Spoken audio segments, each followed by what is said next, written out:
So my co-director of the summit, she was named one of Forbes 50 over 50 women making an impact. She's an Academy Award-winning producer and Eleanor Roosevelt Global Women's Rights Award recipient, human rights activist, Oakwood English teacher, my colleague, my friend.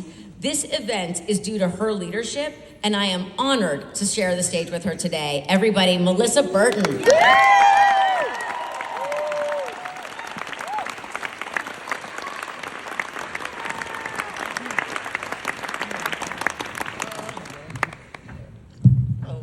I'm doing this wrong. Okay.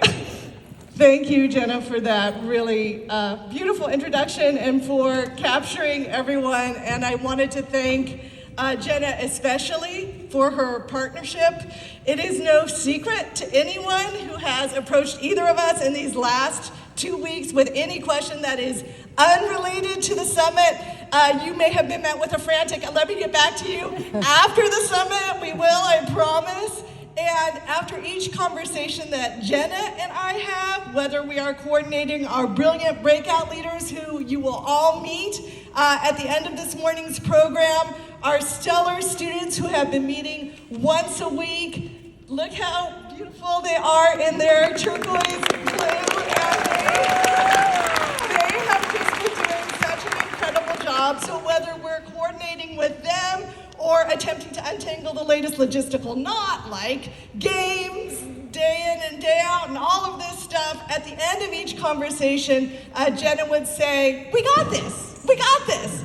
And I have really come, where is she, Jenna? Where are you? I have come to rely on that phrase. And so by way of welcome, I say to all of you who have come with your energy, your passion, your ideas, Oakwood School and gender justice, we got this. Yes! And I just have to add that in maybe the most fundamental way, Oakwood School got this at the very outset in 1951. Oakwood's founding mother, Jessica Ryan, got this. In her son's foreword to Jessica Ryan's book about the founding of Oakwood, If School Keeps, beautiful book, Cheney Ryan, who graduated from Oakwood Elementary School in 1959, writes that his mother was deeply distressed by the violent strain in America as evidenced by the Vietnam War, and became increasingly convinced that it reflected the culture's failure to recognize the feminine voice. 3 statements, one that Jaime alluded to, enshrined in Oakwood's philosophy, led us to this day. The first is written in white letters on the vibrant teal that you see everywhere, to instill a lifelong commitment to social justice.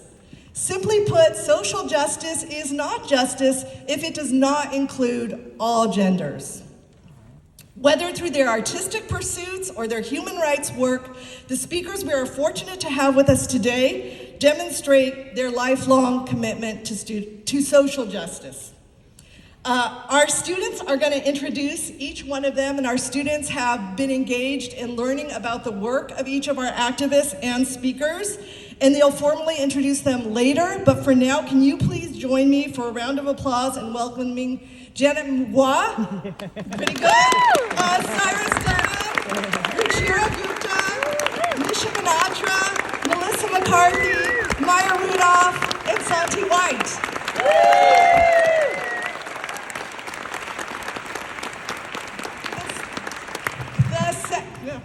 The second statement from the Oakwood philosophy that I want to allude to is simple and profound.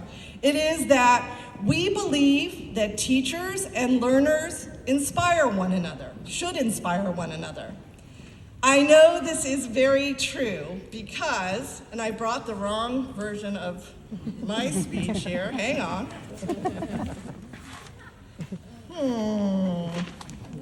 Yeah, I know this is true because I came to Oakwood, this is my 16th year at Oakwood School, and actually I was inspired by the very first interview I had with our headmaster emeritus, Jim Astman, who taught me in that first meeting I had with him that teaching and learning are reciprocal, and that the relationships that you have, and how well I know this because I have so many close relationships with all of you that I really cherish, relationships are what is most important. And I'm just so honestly touched by all of the relationships in this room. The Gender Justice Summit owes an unpayable debt to Jim and to his commitment to a human rights education. So Jim, if you could just stand, and we would love to wrap.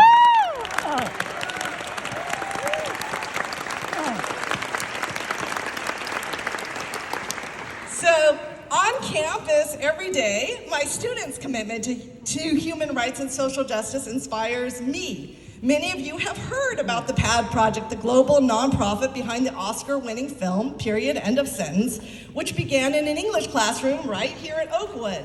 In 9th grade, if we have any 9th graders out there right now, you know that we read the Odyssey, where the goddess Athena inspires young Telemachus to quit his moping, get off his duff, and go out and find his father, Odysseus.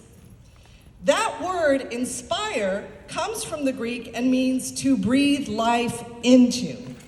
Nearly a decade ago, my high schoolers, many of whom are here today, incensed by the patriarchal worlds not only that they read about in literature, but that many of them experienced and experience in their modern lives today, inspired me to get off my duff, get out of the classroom, and travel with them to the United Nations Commission on Women. And there, we learned that 1 in 4 students misses school during menstruation due to a lack of access to clean and safe toilets, to hand washing facilities, to education about reproductive biology, and of course, to pads or products. Gobsmacked by our own ignorance and our own privilege, and not even having considered this to be a human rights issue, we determined to take action. And I am really proud to say that the PAD Project now operates in the production and distribution of pads in 15 countries around the world and counting. So you can learn more about our organization in today's breakout or at our info table, but for now I want to acknowledge and give a shout out to the PAD Project ambassadors here today, not just from Oakwood, but from many schools, Archer, Marlborough, Windward, to name a few, to our PAD Project staff, who has been doing everything also behind the scenes, to our board, the PAD Project community, and especially to our alumni who started it all. If you are here today, at least in part because of your relationship to the PAD Project, can you please stand and be recognized? Yeah.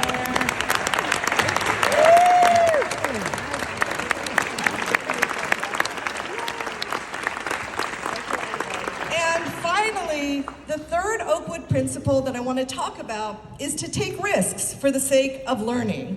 And here I want to thank Jaime Dominguez and William Perkins Tift. I see Jaime, I don't know where William is, but I know, there he is. But I came to them and we talked about this, and right away they immediately embraced this idea of a summit. It was gonna be just this little pilot, but I think we've cooked up something much more delicious, long-lasting. It's gonna be here a while. It's more than a pilot. So really a hand for them for just punching in. Teaching and learning involves risk and vulnerability. The teachers among you will be familiar with the following scenario. I pose a question about a poem or a novel to the class, and a number of hands shoot up.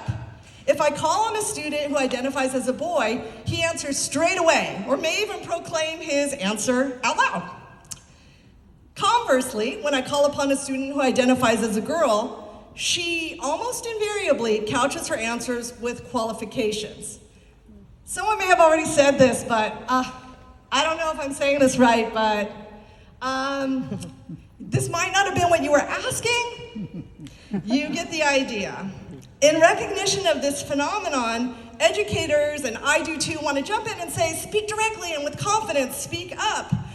But at the same time, I want to urge all of us to honor the beauty, the humility, the bravery it requires to admit that in literature and in life, no one person, no one gender has the answer to every question.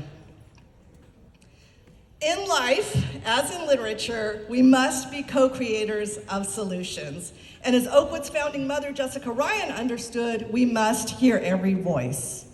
Over the course of the day, you will hear from our student task force leaders about what gender justice means to them, and you will be asked to ponder what gender justice means to you. To me, gender justice means that doubt is not a deficit, but a doorway to discovery. We do not have all the answers, and we will keep asking questions. Together, we got this.